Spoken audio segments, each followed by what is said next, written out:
On a hill by the town, near the forest green and brown, is the house of the elf king and queen. And in the garden just behind, the garden is so kind that the flowers grow for him around and everywhere. And daily with his helpers, silk and lawn, he works there, protected by the mother of pearly walls. And flower stories I will tell to you, flower stories of green and blue for you. Flower stories I will tell to you, flower stories for you.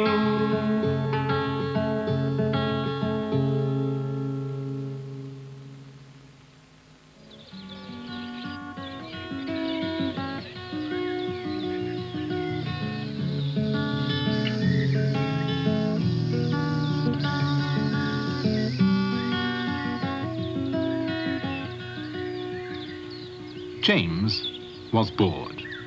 Very, very bored. Everything is so ordinary, he sighed. I wish that, well, if only one marigold was, well, different. And look at me. I'm just an ordinary black and white cat with James for a name. Ugh, it's dull. That's what it is. Very dull.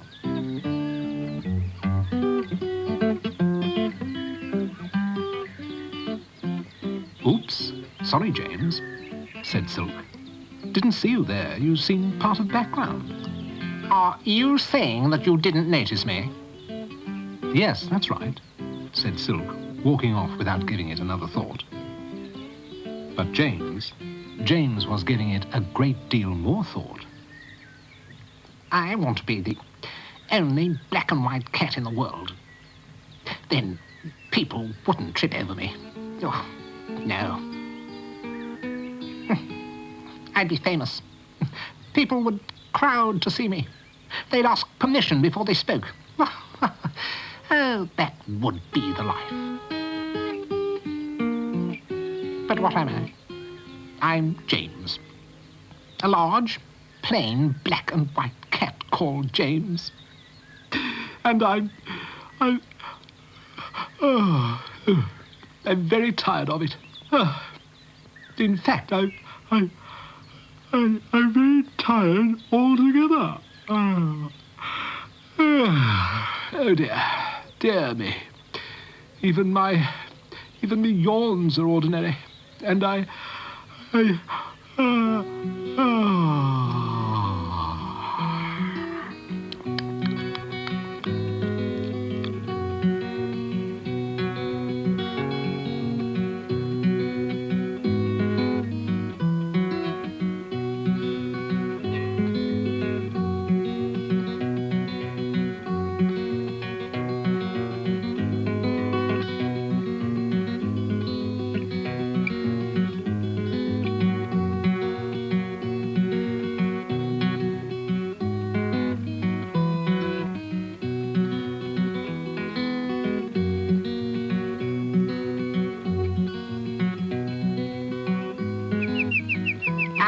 must not panic, said James firmly. But I think, yes, the grass is where the sky should be, and the sky is where the grass should be.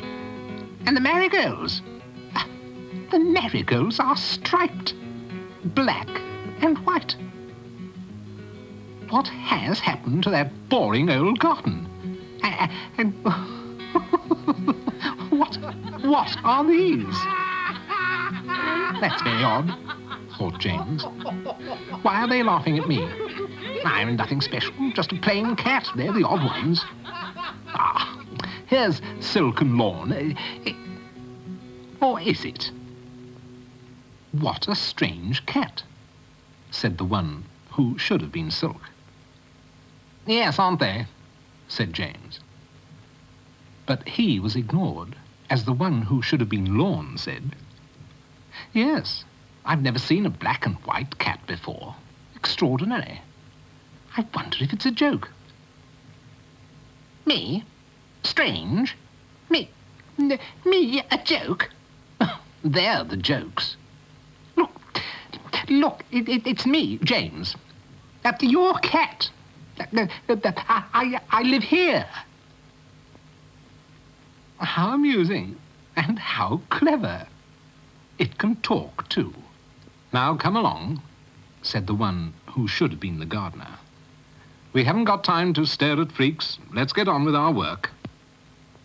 They called me a freak, James said out loud. Just because I'm black and white. And so you are a freak, said a cat covered with purple stars. And we don't like it, said a green-striped cat. So we're going to wash it off and make you ordinary like us, said a cat covered in half-moons. No, please. No, you mustn't. Oh, no, please.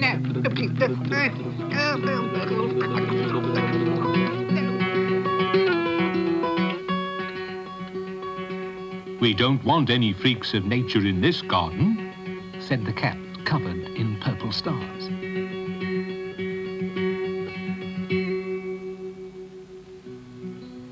I don't know. Perhaps I'm going mad. Once I was the most ordinary cat in the world and life was very simple. Now I seem to be some kind of a freak. Hello, Elf King. Hello, Elf Queen, said James, pleased to see someone familiar. Something very strange has happened here. Have you noticed? What is it? Asked the Elf Queen. I'm not too sure, said the Elf King. It could be a cat, I suppose. A black and white cat, interrupted the Queen. But I've never heard of one before. Neither have I, said the King. He's probably the only one in the world. I'll tell you what, let's put him in a cage in the house and charge people to see him. Oh, how funny, thought James as he padded off to the palace.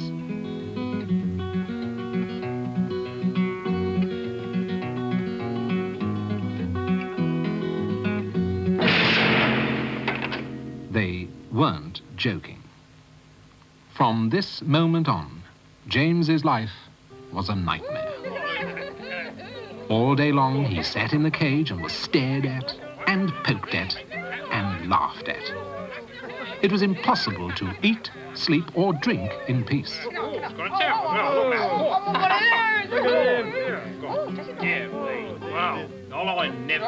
And at night it was even worse. Sometimes, if there was a holiday, he was shown under huge, bright, hot lights. Other times, he was led out and made to perform or to sing. James was a star. He was the most unusual cat in the world, and he hated it. The noise, the lights, and the late nights were all too much for James.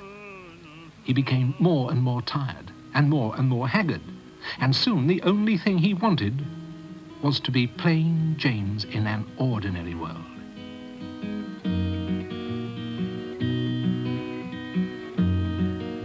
He was even prepared to be like the others in that strange world and stop being the only black and white cat. Give me stars and stripes, James shouted. Paint flowers on my forehead, paint petals on my paws. I want to be ordinary. I hate being different. Oh, ordinary.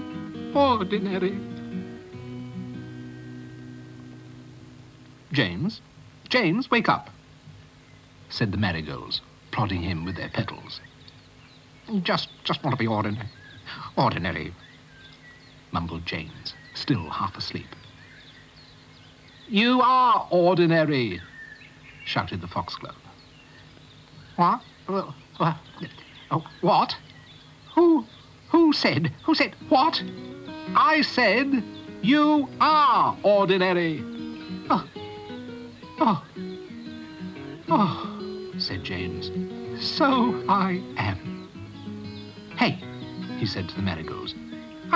I'm plain and ordinary again. You're so right. said a very bored Marigold. You are a very ordinary black and white cat.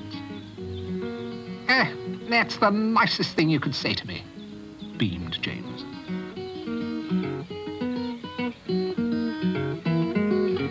Oops, sorry, James. Didn't see you there, said Silk for the second time that day. That's quite all right, said James. My fault entirely. After all, I'm only an ordinary cat. Thank goodness. Hello, blue sky. Hello, green grass. Hello, plain old marigolds. Yes. Hello, trees. Hello, birds. Hello, butterflies. Hello, everybody. Oh, it's nice to be back. Oh, dear, just to be ordinary and look around and see everything like this, really.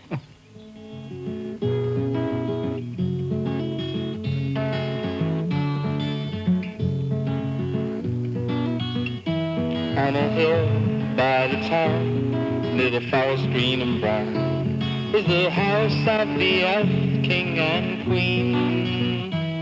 And in the garden just behind, the garden is so kind that the flowers grow for him around and everywhere. And daily with his helpers Silk and Lawn, he works there protected by the mother of pearly walls.